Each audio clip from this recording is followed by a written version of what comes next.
Hi, welcome back to the channel. In this video, I'm gonna show you how to feed your sourdough start. You need to feed your sourdough start to keep it active. That's what keeps it bubbly, and this is what helps your bread to rise without using yeast. You only need two things to feed your sourdough start: all-purpose flour and filtered room temperature water.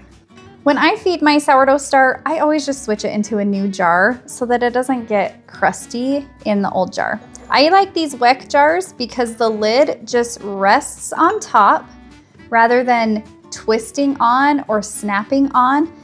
We want to give our sourdough start a little bit of air as it grows. To feed my sourdough start, I need a kitchen scale. I'm going to put my jar on my scale and zero it out. We want to make sure our scale is measuring in grams. Now I need 50 grams of this old start. This start needs to be fed. It's hungry. So I'm just using a spoon here to scoop it out. And I need about 50 grams in the new jar.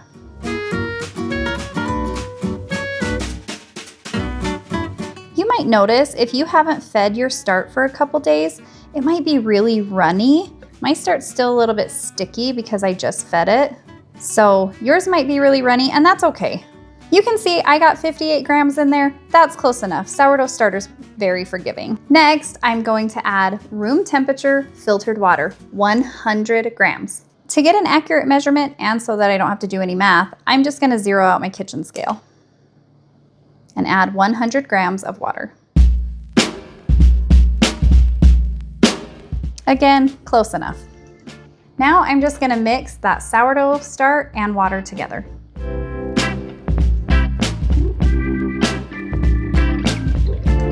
Next, I'm going to add 100 grams of all-purpose flour. You'll notice 100 grams of water, 100 grams of all-purpose flour, 50 grams of start. It's really easy. I'll zero out my kitchen scale again and add my flour.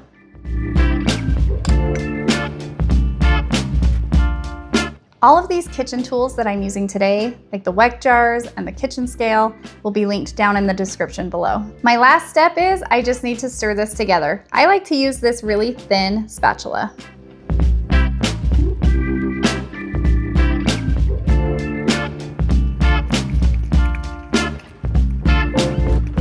You'll notice when you feed your sourdough start, it gets really thick and really sticky. That's good. Now you just pop the lid on, and you can either leave this on your counter overnight, or it can be in your fridge for a couple days before it needs to be fed again.